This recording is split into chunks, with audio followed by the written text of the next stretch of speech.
So, friends, today I welcome you all to this very important seminar. And as you know, as has been notified by me, this seminar is going to take place on Mopla Rebellion of 1921 and rescue operations done by R.S. Mas. Some 100 years ago, there was a Mopla rebellion in Karnataka, Malabar area, and it was said, it was told by historians that this rebellion was against Britishers, but it was not against Britishers, it was against Hindus. So thousands of the Hindus were massacred, the innocent people were killed, the ladies were raped, and today, this day is very important, 25th of September. This rebellion started on 20th August in 1921, but on this day, the 25th September, what happened? So many people were killed and thrown in a well. The same thing happened just like in Jallianwala Bagh. The people, they jumped into the well and they died over there. Similarly, here also in this case, the people were thrown into the well and they died. They were killed. So we are this seminar is just to pay the tributes to those innocent people who were killed without any uh, mistake of theirs. And this seminar is also going to tell us how the R.S. Mas step in November 1921. R.S. Majis, they went to Mahatma Ananda Swami and all, they went to Kerala, they did rescue work, they helped the people over there, and they some 3,000 people were converted back into the Hindu fold by these people. So it was a black day in the history of India, and this chapter was omitted by Marxist historians from the Indian history, and this rebellion was shown just as a rebellion against Britishers, but it was not against the Britishers. And here also, this seminar is also just to inform about the activities of R.S. Mas and Maharshi Dayananda initiated by him in 19th century against the British Empire. All of the scholars by that time, by the time of Swami Dayananda, they were doing eulogies, Prashasti Gan. They were doing Prashasti Gan of the Britishers, but only Swami Dayananda Saraswati, he came forward and he started saying, even before a British officer, he told in Calcutta that the bad self rule is better than the good alien rule. So this fire that was enkindled by Swami Dayananda, it spread into the whole of the country, and we know that 80% of the people who participated into this freedom fight or freedom independence struggle, they were R.S. Majis. But these whole things have been forgotten, and maximum the Congress fellow says that the Congress and Mahatma Gandhi, they came forward, they freed this country from Britishers.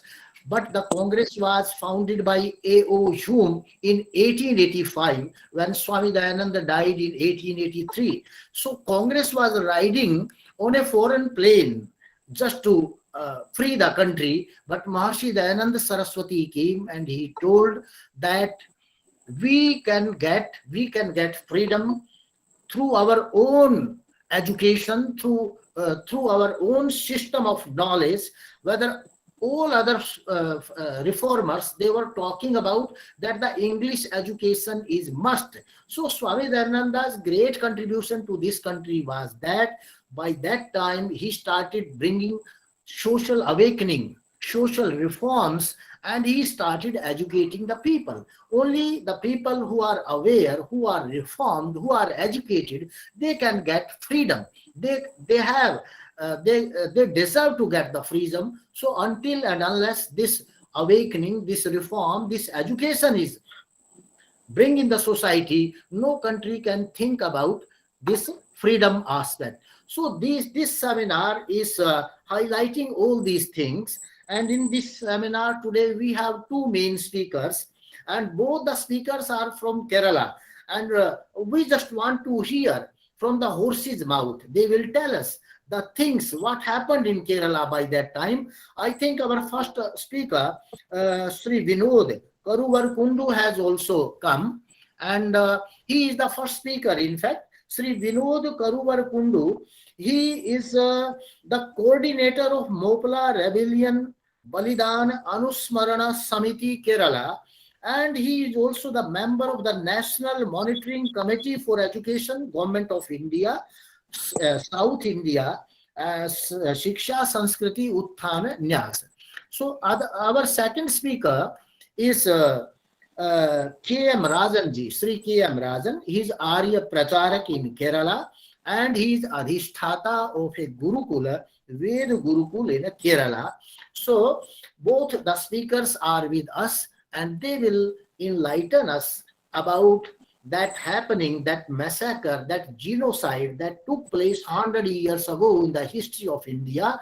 And I think this through this seminar, as I told, we are paying tributes to those innocent people who were massacred. So now, without losing further time, I invite our first speaker, Sri Vinod Karuvarakundu from Kerala, just to give some highlights of the things that took place in 1921 in the southernmost part of the Kerala. And by that time, I think nobody was helping. Nobody came for the help of those people, how they struggled, at what scale all these massacres took place. And I think we will get a good account of the events from our learned speaker, Sri Vinod Kumarji.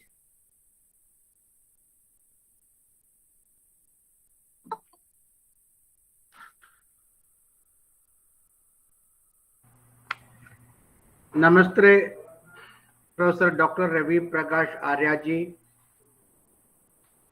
the chairman of Dayananda Saraswati Chair, Dayananda Saraswati University, Rohtak, Haryana, Rajinder ji and Seema Rati ji, Dr. Naresh ji, and my beloved brother K.M. Rajan ji from Kerala, and many scholars who are joined here in this virtual seminar on a very important topic in the history of the whole world, which happened 100 years ago. As we know, after the First World War, the Khilafate, the empire of Khalifa, was dismissed by the European power, and it was geographically divided, and his power as Khalifa was thrown away. This have aroused a rising among a section of Muslims, Islams all over the world, and the Khilafat movement was formed. So a pan-Islamic movement of this modern era was this Khilafat movement. And in India also, Bharat also, the Khilafat movement was started, headed by Ali brothers, Shaukat Ali and Muhammad Ali. Maulana was there. So they were called Ali brothers. And as we know, we had an experience of conflict between Hindu Dharma and the foreign invaded Islam religion for a long period in India. But as the Hindus arose through Marathas, through Sikh Gurus, and many other forces in North India, there was a synthesis of Hindu-Muslim unity when we had the opportunity to fight against the British rule in India in 1857, which we can call the great movement for freedom in India, led by Nanaji and Rani Lakshmi Bai and such great people. Not only the Rajas and Ranis, but all section of the common society, Vanavasi Bandhus, farmers, military people, Rajas, all came together, and there was a big national rising with a synthesis of nationalism. That time the Mughal emperor was just a namesake, there was an emperor. But the whole Hindu kings, they accepted the Sher Shah will be the king. And the king declared in that kingdom, the new independent Bharat, taking freedom from the British East India Company, there will not be any conflict between Hindus and Muslims. And legally two things was banned by the declaration of the Raja, the Sultan of Delhi, that was cow slaughter will be banned. There will not be cow slaughtering, and there will not be conversion, and there will not be any discrimination on the basis of a religion. From the Hindu parts, they told, as we accept all the religious fundamentals, no pigs, pork will be slaughtered. That was a declaration. That was a new concept, new chapter. We can see all this elaborate history, how the dynamism worked in the great work of 1987 by Veer Savarkar. And when the Britishers understood the spirit, the strength of the oneness of Indian society coming together, crossing the Hindu-Muslim-Sikh divide, they started their operating. As we know, after this independent war, the power was taken over by the British Emperor, the Queen, from the East India Company. Then they started many divide and rule strategies. The Indian National Congress was started. They supported Aligarh movement and many things that we can go to the history. And they, after 20 years, Congress was formed in 1885. I think 1884 or 87, the Aligarh University, Aligarh Institute was established. After 20 years, 1905, they had a testing. They divided Bengal. Actually, it was a divide of Hindu-Muslim. But people rose against it with Vande Mataram and Bharat Mata Ki Jai. Then immediately they started Muslim League in 1906 in Dhaka. But that didn't work out. They was forced to cancel Bengal bifurcation in 1911.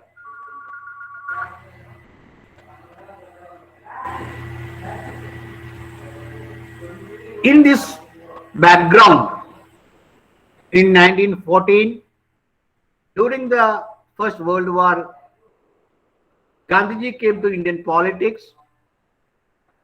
He traveled the whole breadth and length and breadth of Bharat. And he realized that the issue should be rationally faced. The Hindu-Muslim issue should be solved forever. When he got a chance, he took the opportunity of supporting the Khilafat movement. We are telling that Gandhiji supported Khilafat movement, and many of the Congress big leaders like Rabindranath Tagore, Chidhar Das, and many such people, they opposed. But not only Gandhiji, Arya Samaja itself supported. Shraddhananda Swamiji, he addressed the gathering in Delhi Juma Masjid. And Shankaracharya of Puri and Dwaraka and such Hindu leaders also supported. And their basic concept that as a Hindu concept outlook, the issue of Muhammadan can be supported as long as it is not ill affecting Hindu way of life. If there is no threat, there is no issue for Hindus, Hindu conflict, Hindus has to support the Muslim cause. But many people oppose it as it is a pan-Islamic issue. But in the first phase of this Khilafat movement, non-cooperative movement, there was a good atmosphere in the Hindu-Muslim dialogues coming together, all this. But in Kerala, in Malabar, in the southern Malabar, that time Malabar was part of Madras Presidency, and from present Trichur to Kasaragod, half of the Kerala was Malabar district. There was 10 talukas. In these 10 talukas, one taluka was Muslim dominated taluka, which is called Eranadu. And surrounding to this Eranadu taluk, some part of the Valluvanadu taluk, Calicut taluk, and Ponnani taluk, there was a Muslim population, higher population. Geographically, which is the Malappuram district at present. In this area, the whole thing changed in a different way. Some pan-Islamic fanatic Muslim leaders, Maulavis and Mullahs and Tangals, they intruded into the non-cooperative Khilafat movement, which was based on Ahimsa and non-cooperation with the government and Hindu-Muslim unity. But this group they started misleading the uneducated, ill-educated, poor Muslims with fundamental Quranic verses like, if you get saved, if you become a martyr in a war, you will get heaven, Surga. So people was trained to do jihad. And one of the priests in Tirurangadi mosque, Ali Musliar, was the leader of this stream of fundamentalist Muslim agitators. Congress Khilafat, the official stream with the Gandhian ideology, there was a conflict between these two. But in the second phase, in February, in 1920, August Gandhiji came at Delhi, Calicut, and he addressed. And for 1 year, there was a good atmosphere. Many meetings were held. But in the month of February, the other group was getting more and more active. They collected arms. They collected war swords, knives, spears, and some sort of preachers in the mosques. In this time, the British rulers also arrested with their strategy. They treated both those who are following the rules and regulations with the unarmed ahimsatmak agitation, and this armed fundamentalistic religious pan-Islamic, they consider both as same. And mainly the well-known leaders of all this movement was arrested.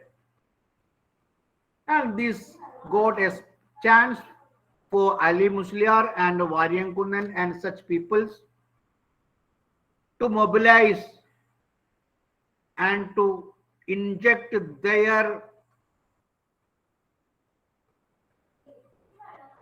terrorist ideology, Taliban ideology into the Muslim masses, Maplas. And they made special uniform.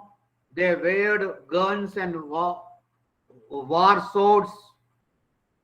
They wear the Turkey stuff, the cap, and black Turkish flag, and war cry, Allahu Akbar. And they started training with the retired or the ex-soldiers in the First World War. And many such militarization of the poor, illiterate, fanatic Muslim was done in the 6 months from February to August. During the Ramzan in the month of June, they more intense the fanatization through their religious discourses, as that whole month they observe like religious courses every day. And it started some type of uprising, and many incidents happened, mainly one at Pukutur near Mancheri at the headquarters of Ernaud, and another one very near to Tirurangadi, and one at Tirurangadi itself. As these 3 unlawful incidents happened, police started searching the hideouts.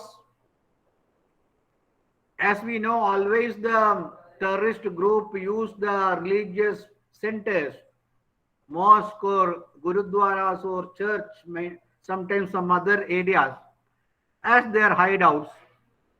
They also used the mosque as their hideouts. There was a search in August 20 of 1921, and with all precautions, only Muslim police officers entered the mosque. They searched and they arrested. They couldn't get the Ali Musliar and the main leaders, but 2-3 they arrested. They came up.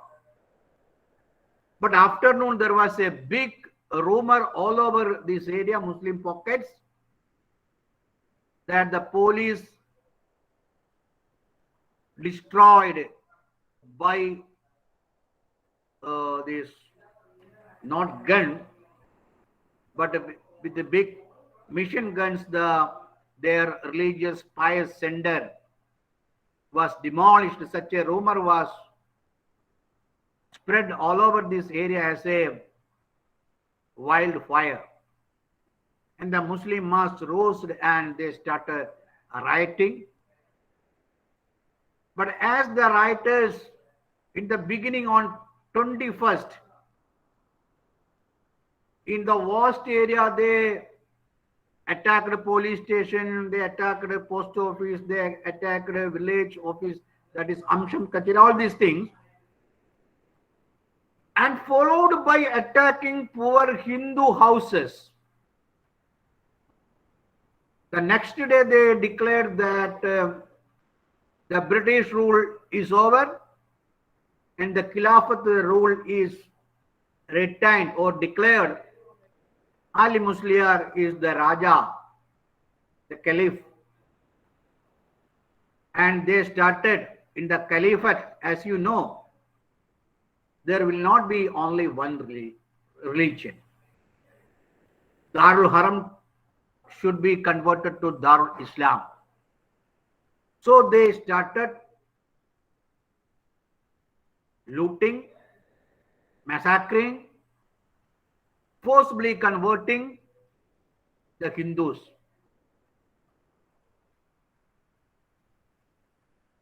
The police didn't come for 10 days. No army, no nothing. The whole area, the 4 talukas, about it is 100 square kilometers of area. That was under Islamic rule. What we are seeing at Taliban in Afghan, what was in Syria, the same modus operandi we witnessed in this Malabar. The whole Hindu, there was only 3 options. One is flying away from their home places without taking a pair of clothes to wear, to change. Second, get converted to Islam and support the Khilafat army. And the third, live proudly as Hindus, receiving the death penalty. Either Islam or death. This is the 100th year, in the same day of September 25th in my own village, which is called Tuvur. Thousands of these rebels, they searched all the area, 3-4 villages that time, and captured hundreds of Hindu men with the hands tied back, and they were collected to Hajur Kacheri of Islamic State. And the Islamic governor, Chambrasheri Tangal and Varian Kunnar, under the leadership of Varian Kunnar, they had their Sharia trial. They accused the Hindus, supported the police, they helped the police. They are not accepting the Islamic Khilafat. And many punishment was given. Some Muslims who opposed this, who support their Hindu brothers, they were also massacred. And 38 Hindus was given death penalty by cutting their neck. Some were butchered, like, we can't use any words, like sewing the head into two by the timber sewing axe. It was cut like this, bifurcating the body into two. Some were hanged like this, not like this, but from back. And they beat it on both shoulders to cut this in a cold-blooded manner. They removed the skin and put salt, namak. This was the cruelties. And many was not fully died. They put in a well.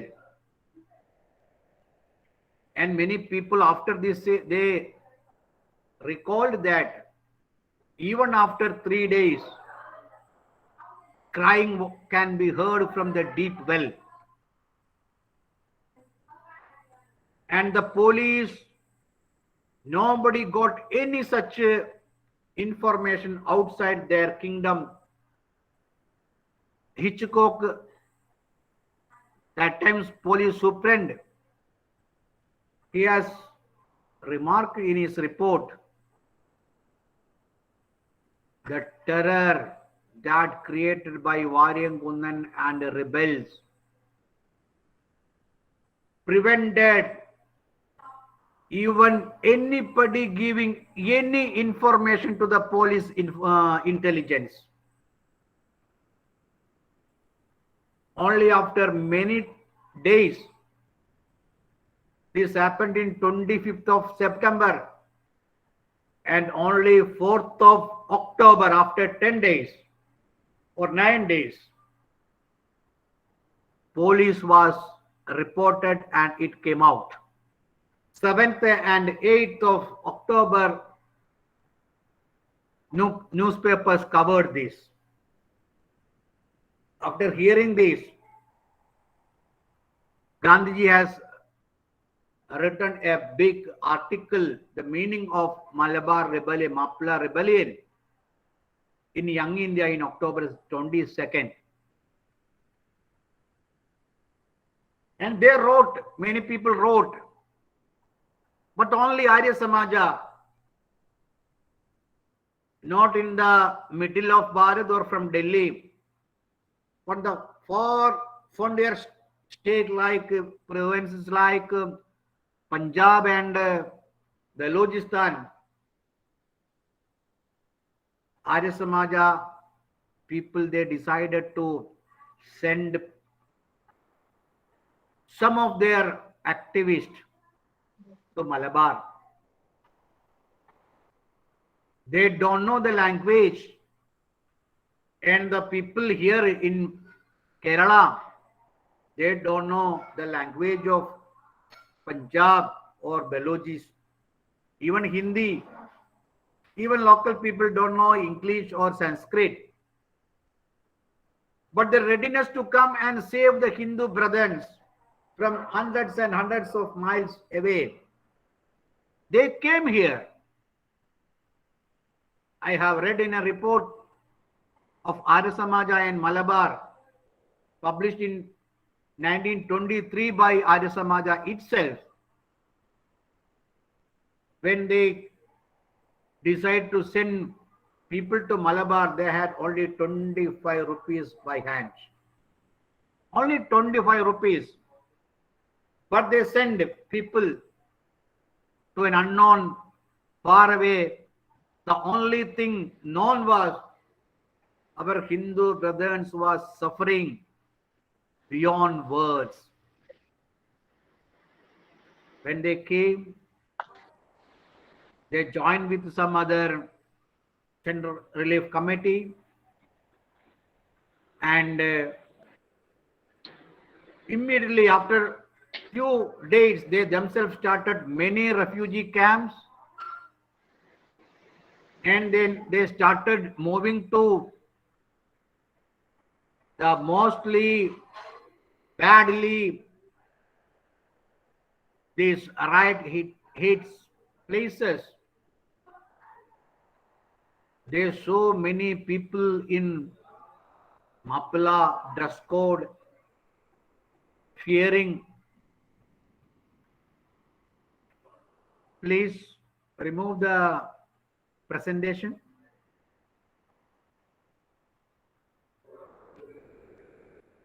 Somebody is presenting.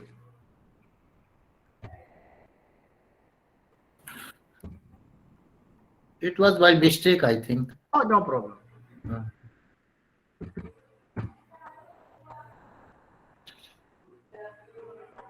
And the whole report, this year our Arya Samaja Velineri chapter has translated to Malayalam and published, which was an eye-opening. Today, all over Kerala, in all the Tahsil headquarters, more than 100 places, today evening, the Shraddhanjali Sabha of Tuvur, Matris and 21 Mapila Hindu Genocide Remembrance Day is observing. Even in this Corona protocol, people are coming and assembling and doing their Shraddhanjalis. Yesterday in Thiruvananthapuram, one program was inaugurated by Tejasvi Surya MP and the young, dynamic parliamentarian and youth leader of Bharat, Yuva Morcha National President. He inaugurated. Today, in the very heartland where the massacre was happened, there is not only one place, this was a starting place. Former Mizoram Governor Kummanam Rajashekharam and Hindu leader Kummanam Valsan Tilangiri, the state president, they visited that place. And now that well is covered with mud, no remembrance is there, no sign is there. There are so many such wells, ponds and rivers where hundreds of Hindus were butchered. If you want to know the real picture, you can read from your Arya Samaja report, Sarvindya Society's report by Devdar, Annie Besant report, Annie Besant statement in his both in New India Journal as well as his masterpiece, The Future Politics in India, and Dr. Baba Saheb Ambedkar's Thoughts on Pakistan, Vishwa Mahakavi Rabindranath Tagore's reports, statements, and 1921 December Allahabad AICC Conference of Congress. And there are so many documents. And another important one is that the petition filed by the Hindu women of Malabar under the leadership of Nilambur Maharani, to the lady reading, how the women suffered, how they not only killed, they not only converted, they not only looted, they demolished the temples, they butchered the cows and put the blood abhishek on the deities. It was broken. Many temples was burned, hundreds and hundreds. There is no village where anywhere any temple was there.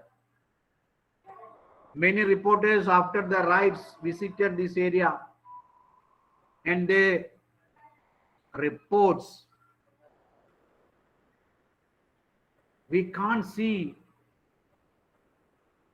a house, a hut, a temple, a bridge, a road which is not damaged.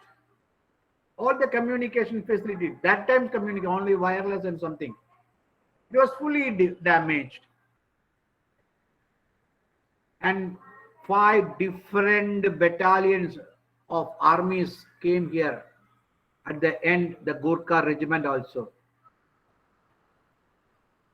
More than 1 lakh Hindus were driven away.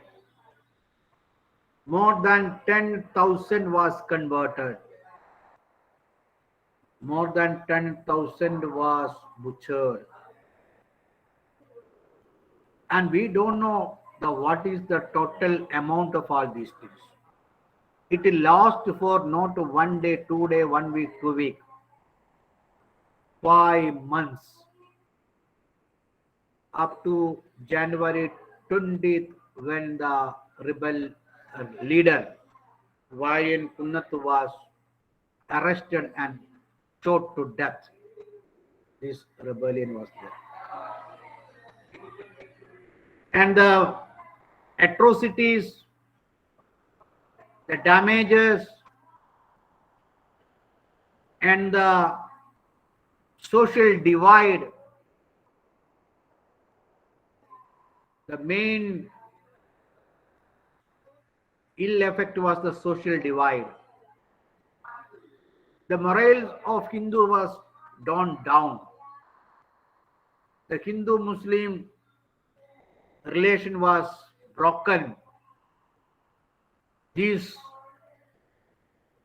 sows seed to the partition of Bharat.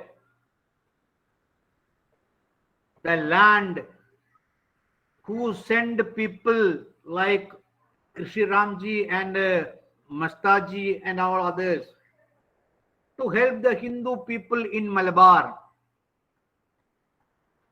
The seed, the dividing seed, the two-nation theory seed that sown here and grown from here, it cut away Punjab and Balochistan from Bharat. The Akhanda Bharat was made Gandak. And the Bengal bifurcation, which they announced in 1905 and cancelled in 1911, after this Mapla rebellion in Malabar, after Khilafat, within 25 years, Bharat was broken. Till that ill effect is there. Till this new two-nation theory or Islamic State is continuing.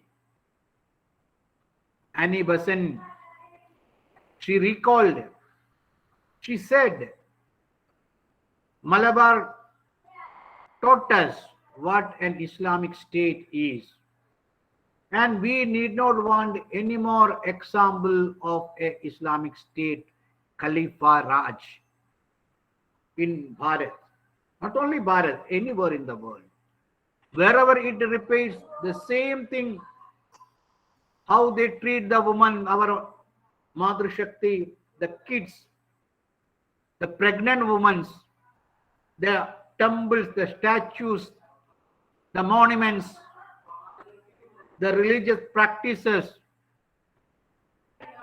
whether it is in Afghanistan or in Syria or in Kashmir, anywhere, in Punjab, in Pakistan, they do the same thing. Even in our Bharat, wherever they have their own way of court, Sharia court, they are not ready to accept our constitution and court, judiciary system. It still prevails. And after these 100 years, in 1921, after doing all these service activities like rehabilitation, Shuddhi, financial support to rebuild the huts and houses, and giving seeds for their cultivation and supporting them, giving ration for 1 year.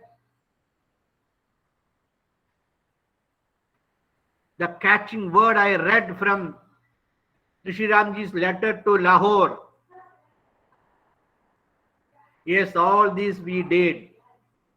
It is only for the present issue. It is not the final solution to the repeating Mapla rebellion outbreaks. The only permanent solution to this is organizing Hindus.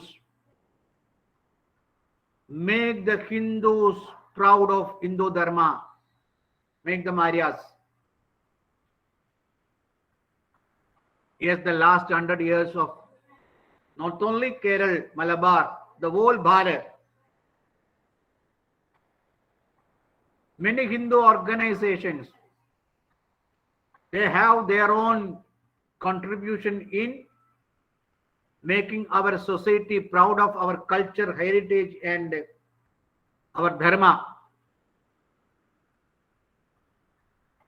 I am not telling any particular organization or sect or anything. But in our academic field, in universities, as I am holding some monitoring committee of government and working as the Southern Bharat, Dakshin Bharat Samyojak 6 states of Shiksha Sanskriti Udanyas, which Deendayal Batraji started in 2004. The whole academic world is controlling by the anti-national, anti-Hindu, anti-Bharat concept. They are not ready to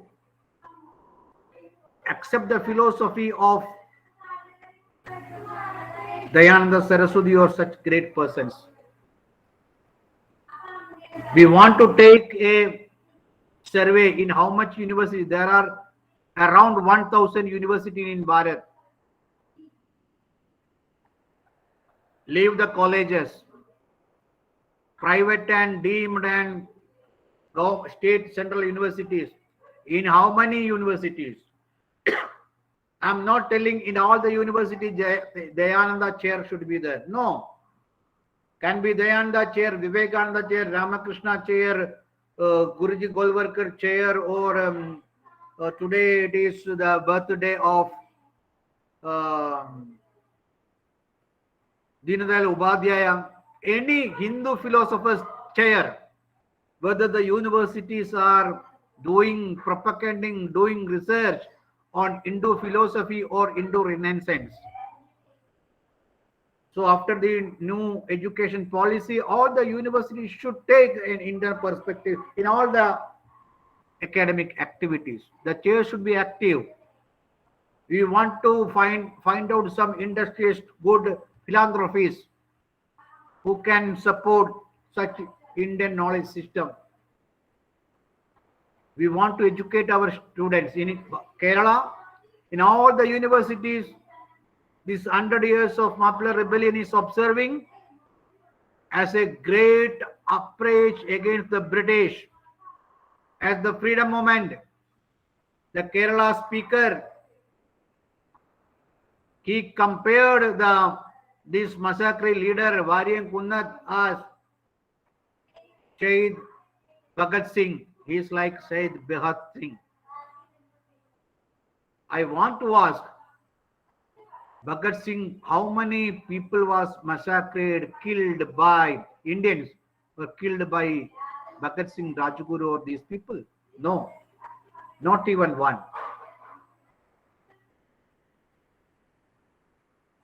And what was their spirit? Their spirit was to free Bharat Mata. They shouted Bharat Mata ki jai. What was the spirit of this Maplar rebellion? Re-establishment caliphate, not Bharat's Swatantrata, India's independence. They never uttered Bharat Mata ki jai. They uttered Allahu Akbar.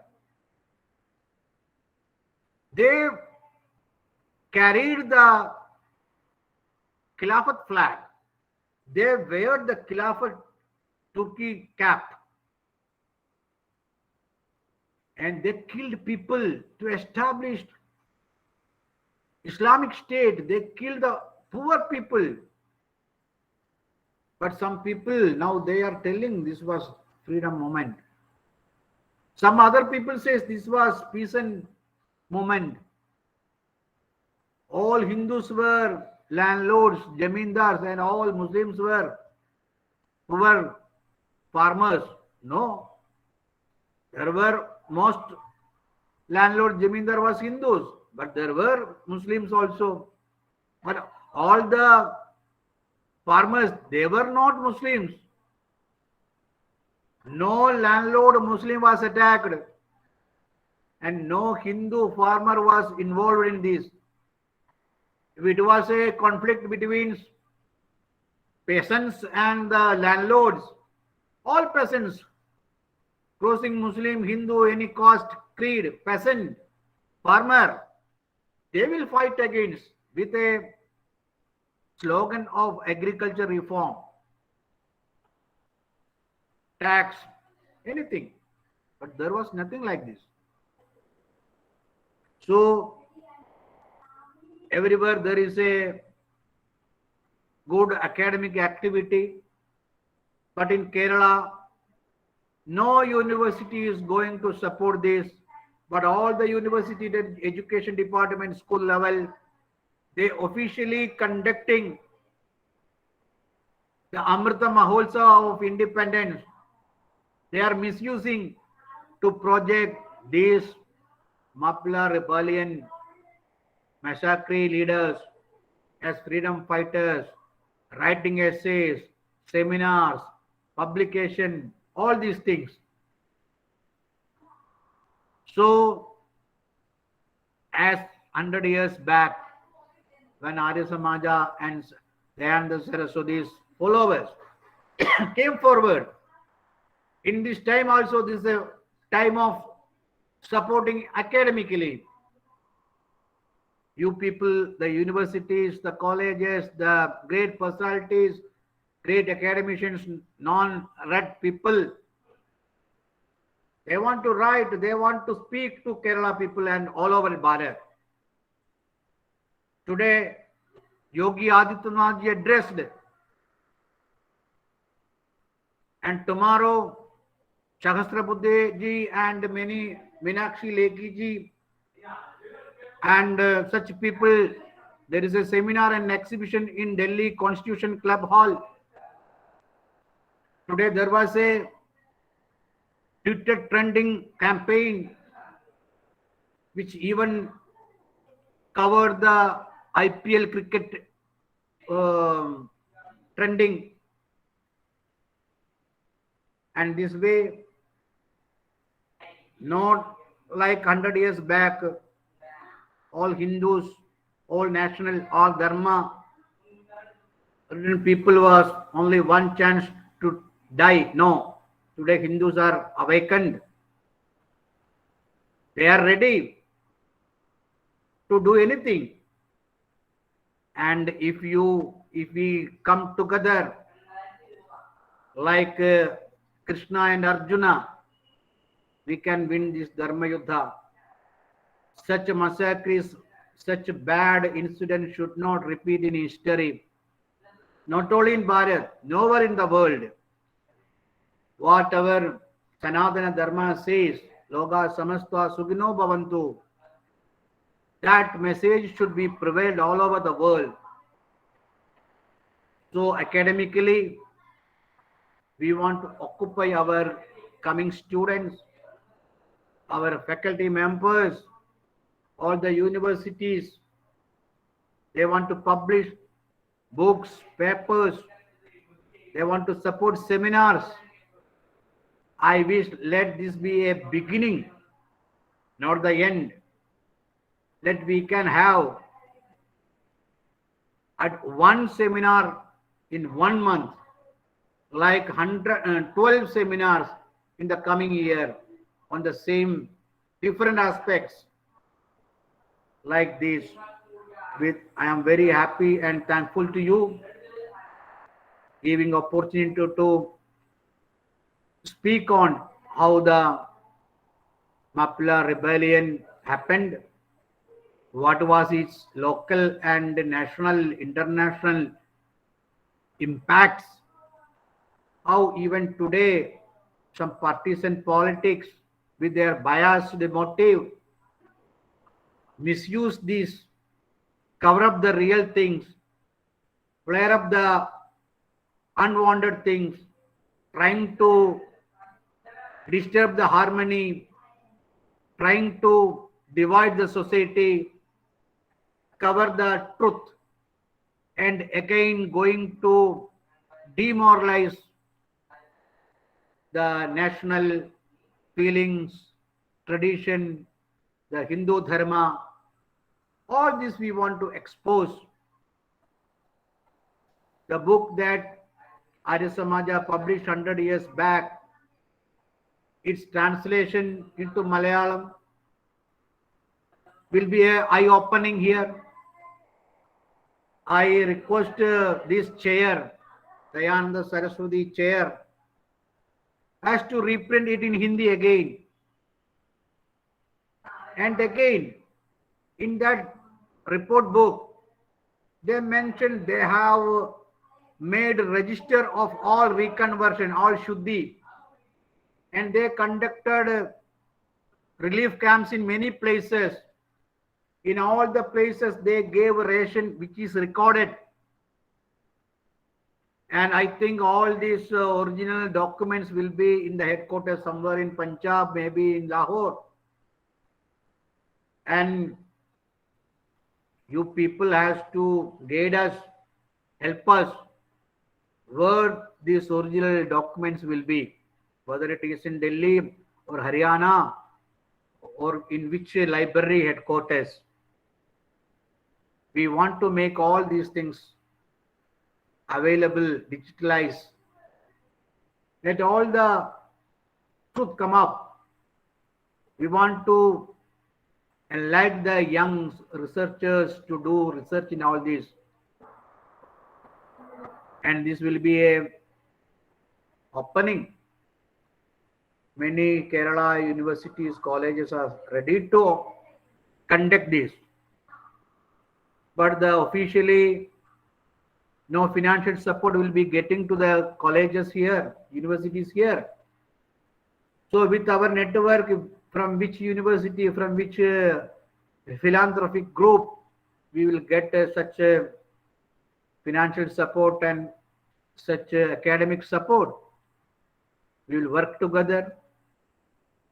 And I am very happy that till now, after 100 years, you are remembering the bad days of Indian history which happened in Malabar, in Eranad, in my village.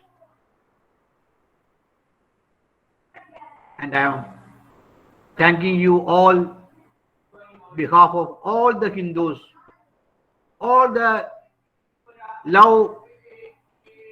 man-loving, peace-loving people of Kerala, Namaste to all. Thank you, Vinodji, for this very illuminating and fact citing lecture. In fact, as you advised, Maharshi Dayananda Chair will certainly publish the document. Whatever information will be available to us, we will publish it. And because this was a forgotten chapter of the Indian history, and the people, the anti-Hindu forces or anti-Indian forces, they are distorting. They are continuously distorting the Indian history. They are distorting the facts, and they are not highlighting the truth. But the main aim of Arya Samaj and Maharshi Dayananda was just to highlight the truth, to bring out the truth to the limelight. So it was an humble attempt, it was an initiative to bring the truth to the limelight. And I think in this initiative, Sri K.M. Rajanji, he helped me a lot.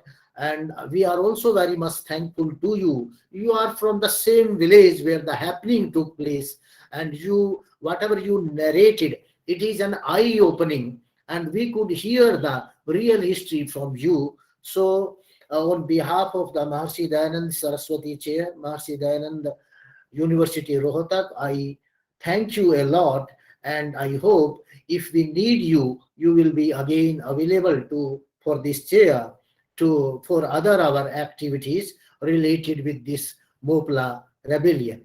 So thanks a lot, Vinodji. Now I invite our second speaker, Sri K.M. Rajan, who is Arya Pracharak and Adhisthata Ved Gurukul, Kerala.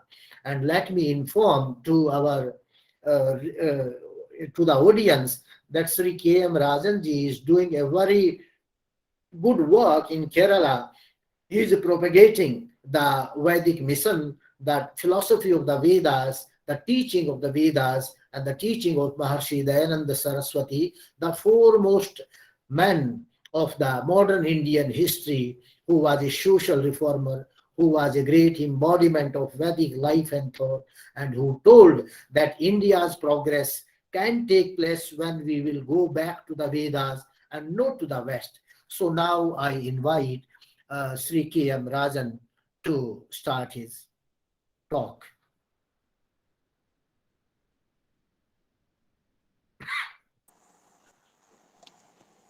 ॐ विश्वानि देव सवितर्दुरितानि परासुवा यद्भद्रं तन्न आसुवा ॐ शान्ति शान्ति शान्ति.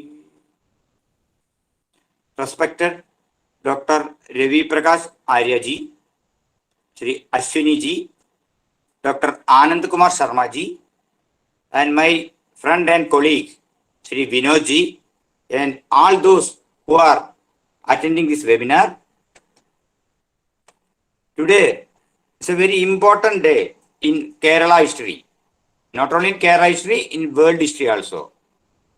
My friend Vinod ji very fantastically explained what happened on this day.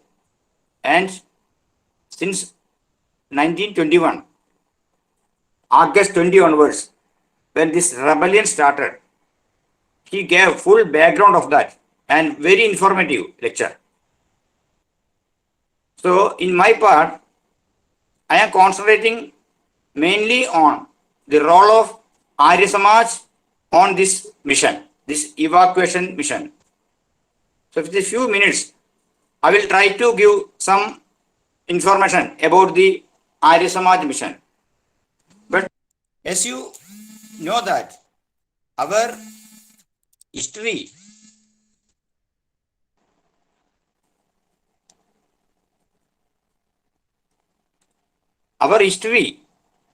many chapters are missing. It is very unfortunate that the glorious history of Arya Samaj in Kerala is missing from our history. Rightly said Shri Vinodji that we conducted a very Herculean task in Kerala. We conducted a lot of relief camps, lot of conversions. But all these records, still we are unable to locate it. So anyway, just I'll give a brief introduction about the role of Arya Samaj. Before that,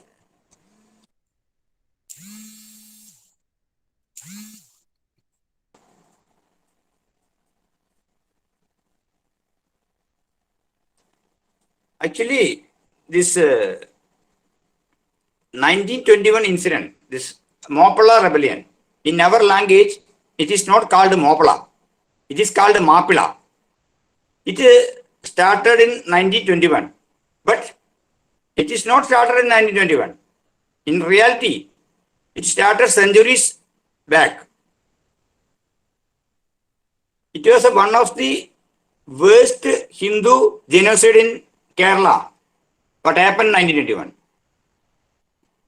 Then there were hundreds of attacks on Hindus of northern Kerala. It is now known as Malabar. It started centuries ago. The atrocities committed by Hyder Ali and Tipu Sultan in Malabar is available in our history books. Though there was a systematic attempt to make them heroes by some vested interests. The Malabar Manual of Mr. William Logan mentioned it with statistical data also. William Logan, quoting the diary writings and notes of a Muslim general of Hyder Ali, that is the father of Tipu Sultan, and published by the Prince Ghulam Muhammad, then surviving son of Tipu Sultan, in his book. That is, in Malabar Manual, he quoted the reference of Ghulam Muhammad, Prince Ghulam Muhammad, about the notings and diary writings of the Muslim general of Hyder Ali. Hyder Ali died in December 1782. 1782, Hyder Ali was died. Before the efforts of conquering the Malabar, that was his dream. He could not complete that one. Before that, he was died. Then his son, Tipu Sultan, took charge. He continued the atrocities of his father in more cruel way. Now this Tipu Sultan is being presented as a great hero. Some controversy was going on always there. We should remember that the works of Tipu Sultan was more cruel than Hyder Ali. His war cry was sword, means darts, or topi.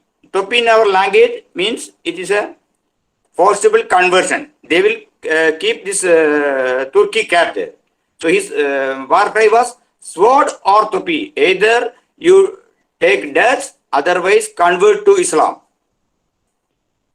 The intensity of suffering and it's natural during their Padayotam. It is called Padayotam. That means military march. In Malayalam, it is called Padayotam.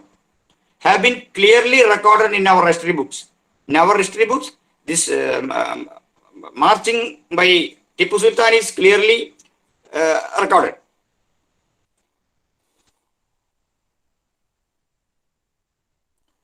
It is already preserved in our royal palaces of Kerala, that is Samurin.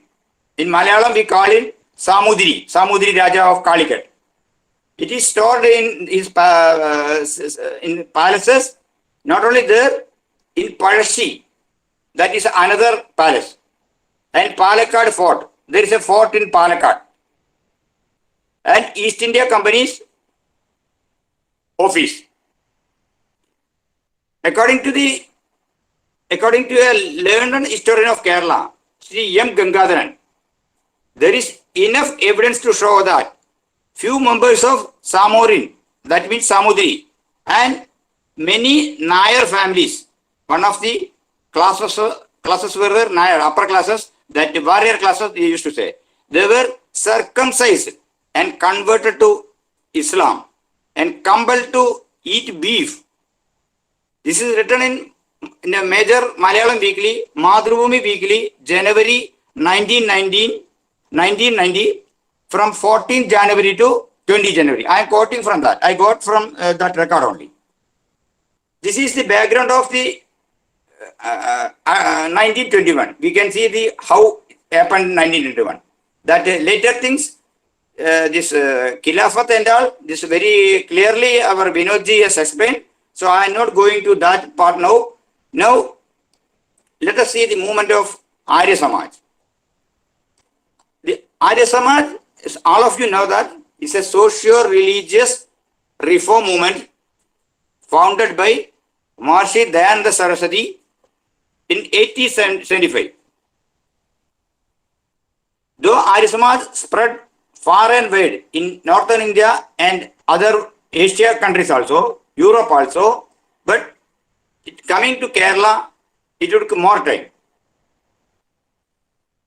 Though Arya Samaj active work started in 1921, there were many areas they reached Kerala also. There was a great scholar named Shankar Shastri. It is said that he met Maharishi Dayanand and he became a disciple of him.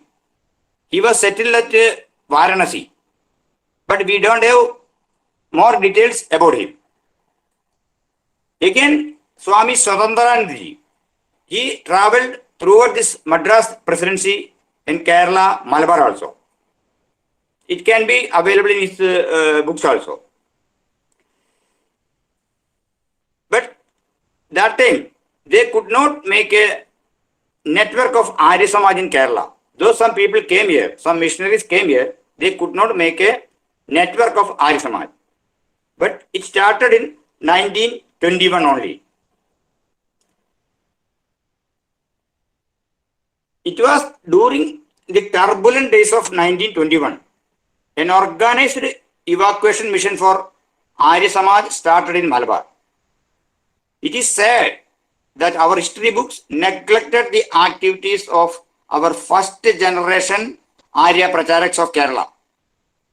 Arya Samaj has conducted multi-level activities in Kerala since 1921 to 1940s.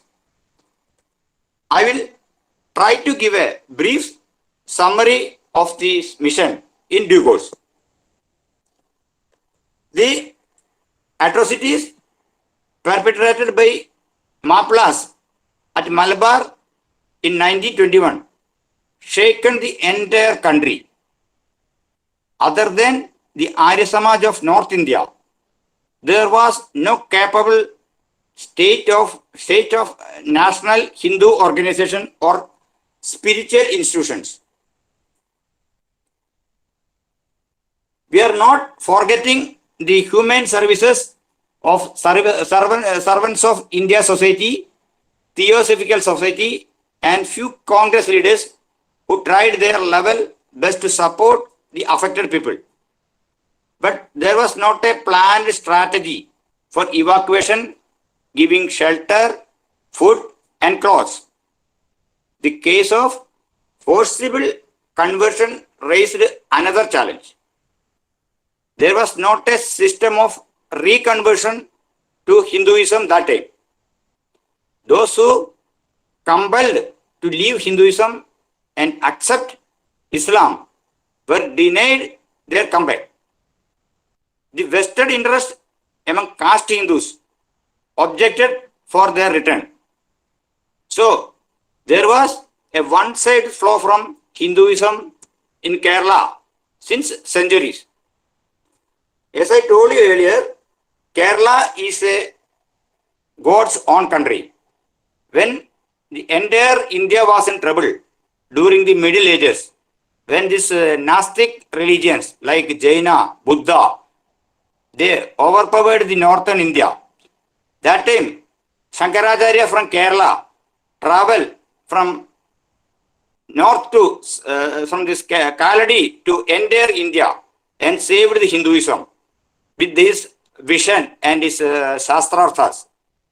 So, but it is very irony that when such a situation came in Kerala, there was no such a man, such a religious leader, though we have many religious organizations that time here. Many ashramas were there. Many caste organizations were there. There were ruling Kshatriyas were there. As I told you, Samudri was there, Cochin king was there, Travancore king was there. There was lot many people who were doing pravachans, Bhagavata Satra, or this Somayaga, etc. But when such a situation came, nobody could do anything. Only few people from Lahore has to come here. Rightly said Sri Vinodji. They don't know the language, the food, this dress code, nothing. Only their mind was filled with so much eagerness for saving our Hindu dharma, Vedic dharma. It was molded by Maharshi Dayanand.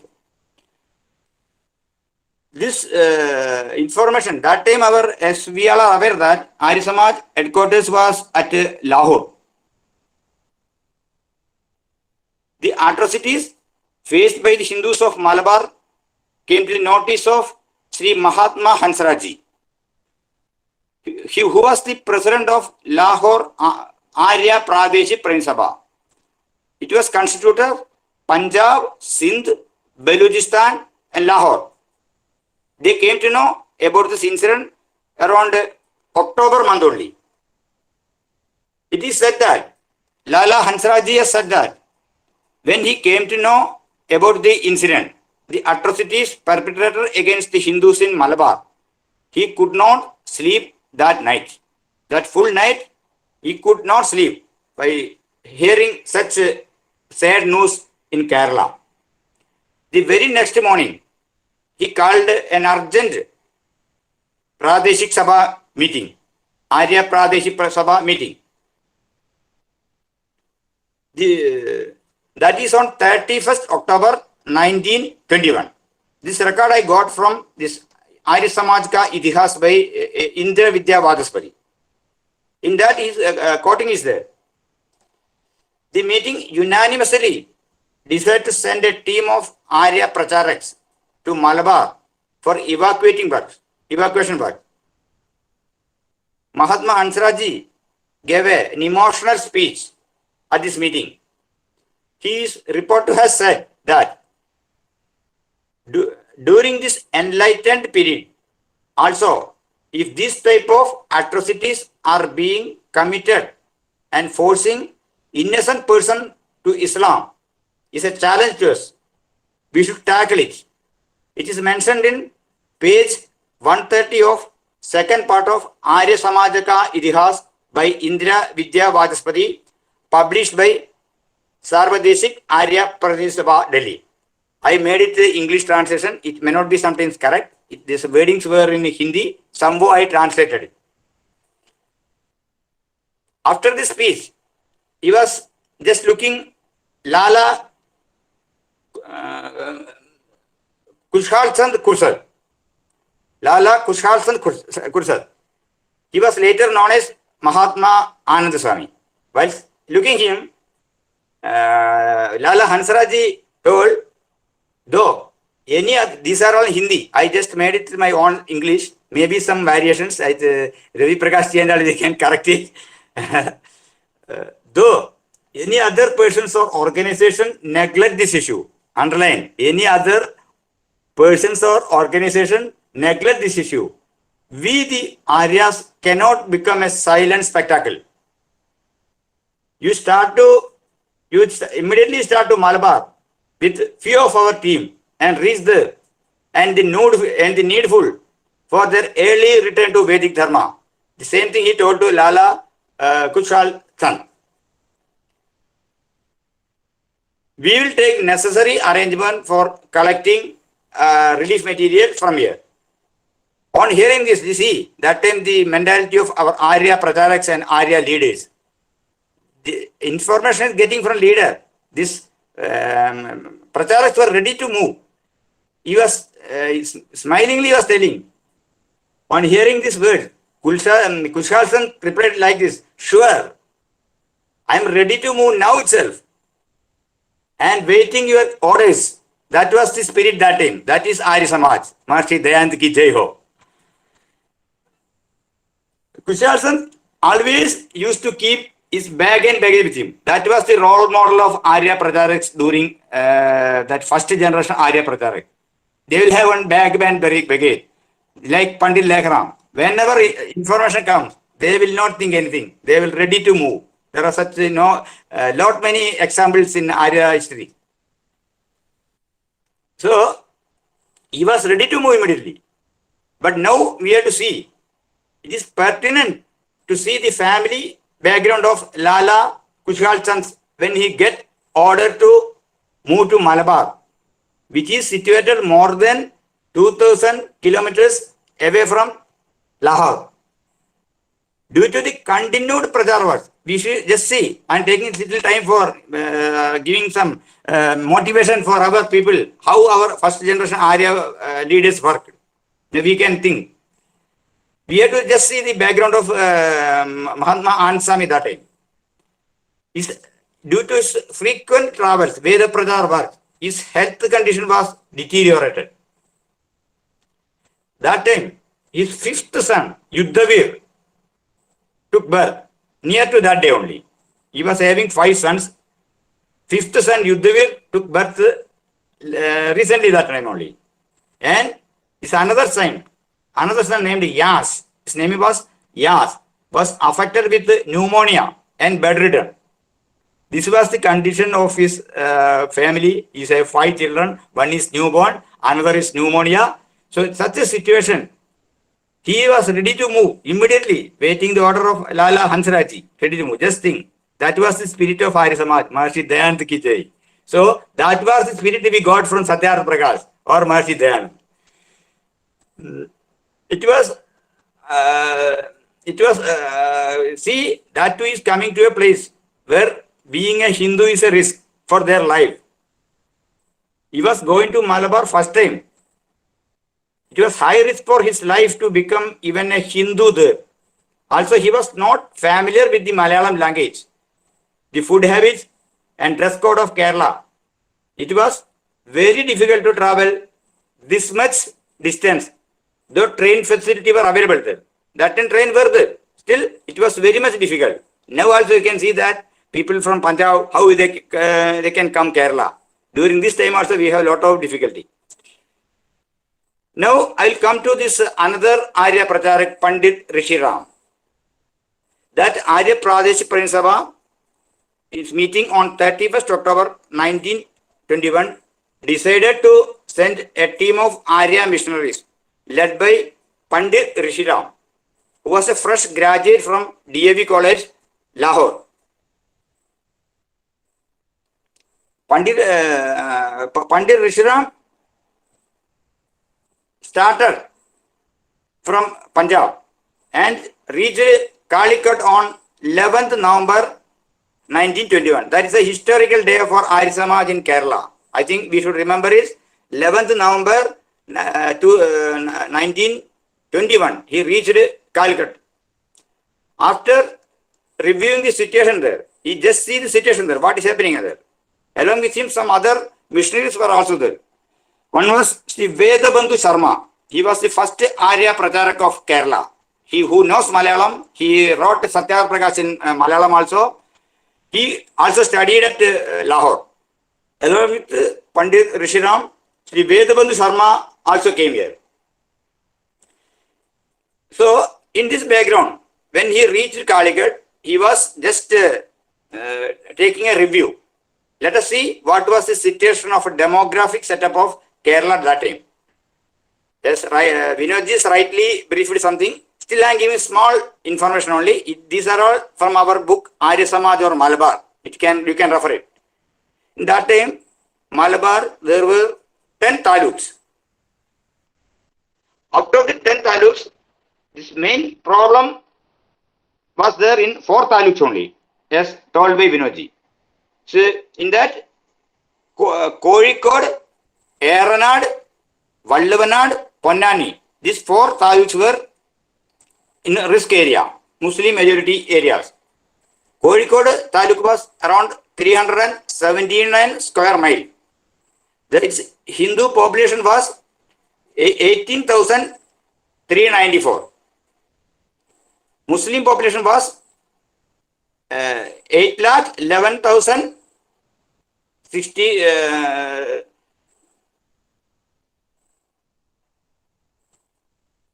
8,11,666. These are all written in our book, Arya Samaj or Malabar. Just I am referring that only. Christian population was 5,451. In Eranad Taluk, its area was 966 square mile. Its population was 1 lakh, Hindu population was 1,68,641. Muslim population was 2,23,377. Christian population was 589. Vallavanad Taluk was 880 square mile. Its Hindu population was 2,54,223. Muslim population was 1,19,224. Christian population was 507. Ponnani Taluk, its area was 426 square mile. Its Hindu population was 2,85,601. Muslim population was 2,21,967. Christian population was 21,815. This source from Malabar or Arya Samaj book. And the Hindus were divided into many castes. I think many of these members, our members must have read the great book of Mopla Upanyas by Veer Savarkar. In that clearly shows this happened this area only. I don't know how Savarkar could know this much very minute things also from Malabar. So in that, the Hindus were divided into many castes. The untouchability was much prevalent that time. The shade of even one smaller class, shade means while walking with the shade, sunshade, that were also prohibited that time here. The following lower caste were made to keep a specific distance from the so-called upper caste. There are main 3 lower castes. One was called Nayadi. They had to walk through around 72 feet away from this upper class. Another one was Pulaya community. They had to travel around 64 feet away from the upper class. Then there was another community called Kanisha. They had to move around 36 feet away from upper caste. Just I am telling this reason for the Hindu survival in Kerala. So how the Muslims utilize this one. These are very beautifully shown by Veer Savarkar in his book Mopla. Now anyway, I go given some background only. I'll come to the main work of evacuation part. Arya Samaj opened relief camps at Mayanad, Tirurangadi, Nilambur, Tuvur, Mukkam, Kozhikode. Like this, many places Arya Samaj started relief work, giving shelter to the refugees and giving food, clothes, etc. Some of these relief camps were near to forest. So Mahatma Anand Swami says that the skulls of those massacred were found near the evacuation camp of Mukkam, which is near to a forest area. By seeing these skulls, one can easily find how they were brutally killed. Kushal Chandji mentioned in his report and state that two skulls were collected and kept at Arya Pradesabha office at Lahore. for memory. Like this, he mentioned in that book. He also gives a detailed accounts of incidents happened at various places during this rebellion. He walked with barefoot to the affected area. See, the situation, this difficult area, he was walking by walk only. And consoled the victims by giving food, cloth and shelter. Pandit Rishiram traveled each and every corner of riot hit areas. Sri Vedabandhu Sharmaji accompanied him and translated his English and Hindi speech to Malayalam. Vedabandhu Sharma was the only Arya missionary of Kerala accompanied by the team of Pandit Rishiram from Lahore. He distributed pamphlets named Mapila Vidroh in Hindi and Mapila Riots in English and Malabar Mapila Lahala in Malayalam. They tried to concentrate on Shuddhi mission along with the relief camps. The Arya missionaries, Mahatma Savanmal. Some more missionaries were along with Pandit Rishiram, Mahatma Savanmal, Professor Nyanchandji, Pandit Mastan Chandji also visited the riot hit areas of various taluks and mobilized the converted Hindus into a place and brought them back to Vedic Dharma. Pandit Mastan Chand was in charge of Mayanad relief camp. Around 1100 children, including children, women and elders were accommodated there. There were newly born babies also. He said that newborn babies were also in that relief camps. He said in his report, Kushal Chandji mentioned this in his report. It was a difficult task to reach the Muslim majority areas of villages and motivate the converted Hindus and bring them back to the Vedic Dharma after the Shuddhi Kriya. The Arya missionaries took that most adventurous task. Such a way, adventurously they were working, Arya missionaries, during this Mapila rebellion. In his report, he said that by July 1922, the numbers of persons returned back to Hindu Dharma crossed 2,600. Lala Kushal Chandji writes in his report that he went to an area called Puttu of Kozhikode district. He found 3 wells with full of dead bodies, Hindu dead bodies. He mentioned in that report. He also mentioned a Muslim majority area named Kannamangalam. A Muslim majority area is there, Kannamangalam, near to Vengara at Malappuram district.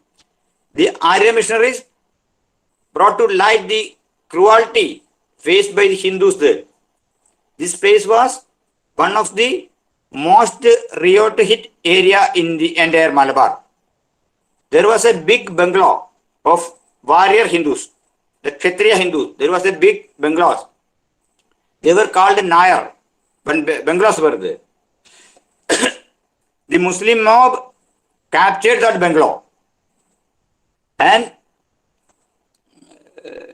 made it their Sharia court. They appointed some Maulavis as judges. They are called Tangal. The trial of the poor Hindus were conducted there. Kushal Chandji says that there was a temple nearby that. Its sanctum was filled with the Sikha of killed Hindus. Because mass conversion to Islam was conducted there. And their Sikhs were kept like a pahad jaise rakha tha. There was a Nambudiri house near to that area. Nambudiri means Kerala Brahmins called Nambudiris. There was a house of a Nambudiri in that area. very ancient Brahmin home. They used to keep many literatures, ancient palm leaves, literatures and all, Sanskrit literatures and all. They burnt all this library, killed all these inmates there. Kushal Sensi says that he took a palm leaf which was not burned from it and taken to Lahore Arya Samaj for keeping it as a memory. This was the horrific story of Malabar. Oh, I'm not extending further it. I think time is also passing now. So this discussion should not go in one day. As rightly said by Vinodji, we should continue this one. So at the same time, we should see the role of Arya Samaj after 1921 also. Kozhikode Arya Samaj was established in 1922 by Pandit Rishiram. That time, there were few Arya Samaj in various places of Malabar. It is called Pazhayangadi, Payyannur, Kanyangad, like these areas. There was Arya Samaj. Another Arya missionary, Pandit Buddha Simhan, reached Kozhikode in 1926 and took the charge of Calicut Arya Samaj. Pandit Buddha Simhan was the instrumental in bringing back a Muslim landlord named Unnin Sahab. Later he was known as Ramasimhan. This full entire Muslim family, they came back to Hindu fold. And they converted, this conversion was conducted by Buddha Simhan of Calicut Arya Samaj. But it is very ironic that on 1947, 2nd of August, this entire family was massacred in cold blood. That time, we could not, the Hindus of Kerala could not do anything. They took away their children also there. So that was the condition of Malabar that time. Still, people like Buddha Simhan valiantly taken such measures. After that also, Arya Samaj conducted many activities there. After our independence, we could not do much work on our missionary movement. Though we have a lot of scholars in Kerala, they were doing many literary works. Because the situation was, Kerala is very difficult for working system. As rightly said by Vinodji, this our establishment, political situation, everything, it was very much difficult. So many Arya leaders also worked here. Before us, many Arya leaders worked here. One of the main architects of Arya Samaj in Kerala is Sri Vedabandhu Sharma. He was an outstanding scholar. He wrote many books in Malayalam. He was the first person to translate Satyar Prakash in 1933. And many scholarly works he has conducted. Then our Acharya Narendra Bhushanji. He was an excellent scholar Kerala has ever seen. He studied from Hisar Brahma Vidyalaya. And after that, he made a lot of work in Kerala, literary work. With his able leadership only, people like me only can come to this field. He also translated Satyartha Prakash many books in Malayalam. Similarly, there was other leaders also, Acharya Arya Bhaskarji. He was an Acharya of Yamunanagar Gurukul. He came to Kerala after his studies and tried to spread the message of Maharishi Dayananda. Similarly, one Acharya Kidanallur Parameshwaran Nambudiri was there. He was in Gurudat Bhavan Gurukul of Lahore. After partition, he also returned to Kerala and given maximum his time for literature. Then A.P. Ubendranji. He was also a vibrant Hindu leader, Arya leader of Kerala. He conducted many classes in southern Kerala, Ernakulam and all. Then comes this Sri Velayuth Aryaji. He was also a hardcore Arya Samaji. So when this Meenakshipuram episode started, he was also take a mission in there also. So many Arya scholars worked after independence also in Kerala, but the situation when it was in the 1921, it was a very horrible situation that time in Kerala. We don't have any Arya leaders that time here. Apart from Vedabandhu Sharma, here there was no Arya leaders. But after this 1940s, we have leaders also here, but we could not do a continuous network of Arya Samaj here due to many reasons that one. So now, after since the last 10 years, we are trying to make an attempt to make a rebuild the Arya Samaj in Kerala. We established an Arya Samaj at Vellinadi, and we established a Gurukul also. With that Gurukul, based on that Gurukul, we are trying to make changes in Kerala. We are already planning a 1-year program in Kerala from November onwards. Next week, we are conducting a Chintan Shibir also. What we can do for the Vedic Dharma in Kerala. So, 1921 to 2021, this 100 years. This is not only for remembering. This is for action only. It can be repeated again also. See the situation of international scenario, Afghanistan and our neighboring countries, and this present situation of socio-religious situation of Kerala also. So we should be very much careful and take our proper planning to make to save the Hindus and Vedic Dharma in Kerala, in India also.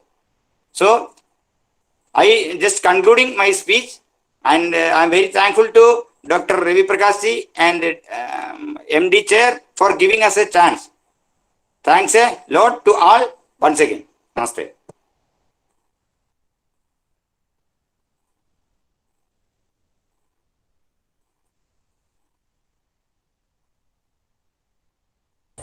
You need to unmute, Bhairavi. Pardon? Yeah, sorry. Yeah, thank you, KM Rajanji. You have given a very good account of the activities of the Arya Samaj, and during that period, how the people from Lahore, they reached Kerala to help their brothers and sisters over there, how they opened relief camps, and even Mahatma Ananda Swami, he he traveled on foot itself and visited all the places, and they have given a eyewitness account of the cruelties that were perpetrated upon the Hindus by that time. And you have also given an account the activities of the Arya Samaj after that period, after 1921, and still let me inform that KM Rajanji is doing a very human service in Kerala by opening a Gurukul and starting an Arya Samaj over there.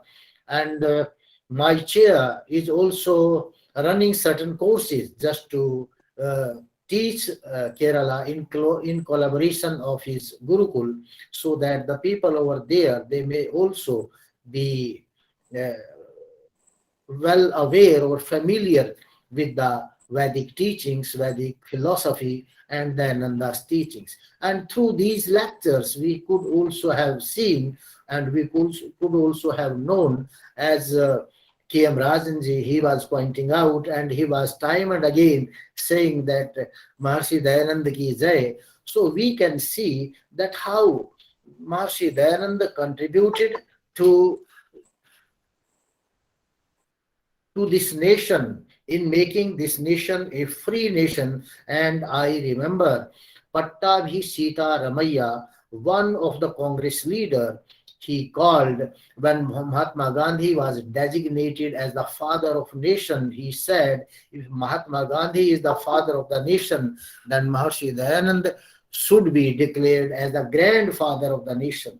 Because right from the middle of the 19th century, 1850, going through the 1857 and all these years, Maharshi Dayananda was inspiring the Hindu masses for the self-rule, self-governance, and all the people who were participating, whether it was under Mahatma Gandhi or Subhash Chandra Bose or any other fora, they were most often than not were influenced by the philosophy and ideology of Maharshi Dayananda Saraswati. So there is a great contribution. Even when the education system was started, the education, RS Mas was at the forefront in education also. Mahatma Hansraj, they started these DAV colleges, Dayanand Anglo-Vedic colleges, and Swami Shraddhanand, he established Gurukul Kangadi by that time. So RS Mas has a lot of role in making this country a free country and making this country a nation. So this role cannot be forgotten. And I think today's lectures, both the learned scholars, they have given a very good account of the things or the forgotten chapter of the Indian history in the southernmost tip of the country, that Malabar area or the Kerala.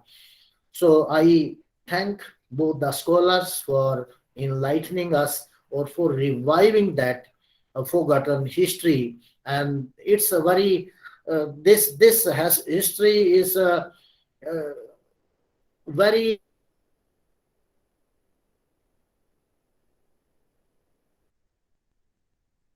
and it makes us also very much disappointing, or we feel very a painful feeling is there when we see all these things are happening. And right from not only now, we don't see all these things now in Afghanistan, but long back.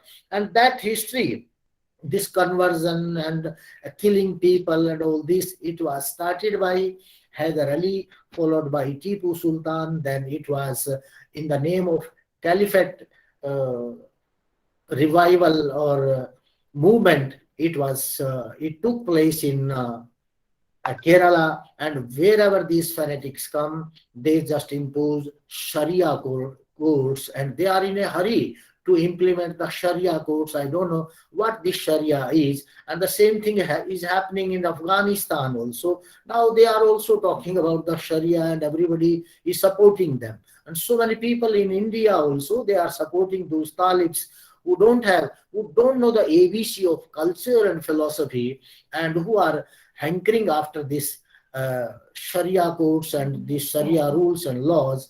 So the history is repeating itself until and unless the humanity at large is being taught and given the good education, the right education. I think this type of things will continue to happen, and the people who are well aware, who are learned, they should try to awaken other people also in the society, that they should not sleep. Now the time has come to reawaken yourself. Now the cycle is again changing. These changes are coming in the world history, and now the whole world is under turmoil. So I think this lecture is very illuminating. Lectures were there, and these lectures give us an education or give us a direction about, and I think they highlights these lectures also highlight upon the future of this country and the future of the world, if this type of forces they continue to emerge strong and powerful. So I thanks both the speaker a lot, who made this a seminar a success, and truly we have got so many new things. And I also thank all our people in the audience who are here. I thank Arun Kumar Upadhyay ji, who is a retired IAS officer from Odisha. I thank Ashwini Rajpal from Canada, Satish Bihari from Mauritius. I also thank Professor Bisram Ram Vilas from South Africa. I also thank Dr. Naresh Vats, is a professor of English in Delhi. I also thank I know certain names, but some of the names I don't know. I'm not familiar with the person. I also thank Heinrich Alois from Germany and Mr. Kino from Mauritius. I also thank Jaswant Patel, Professor Jaswant Patel from USA, and KM Rajan. He's our speaker, learned speaker from Kerala. And I also thank Narendra Dutt. He is my friend. And Professor Ranveer Singh. He is a professor from Mahendragarh Central University, Haryana. And I also thank Professor Rukmani Devi, Shashi Desai. Now he is in Gujarat. He is also from Mauritius and is a very active person. And I also thank Usha Devi Prasad from South Africa, Vivekananda Mahavir from Canada, Vinita Ram Clown, she's an attorney in UK, and Dr. Ravi Prabhat from my university itself. So I thank all others. Yogacharya Rajiv Kumar, he is also a very good teacher of yoga. I also thank him. So I thank everybody who gathered here or just made this seminar a success. Thanks a lot.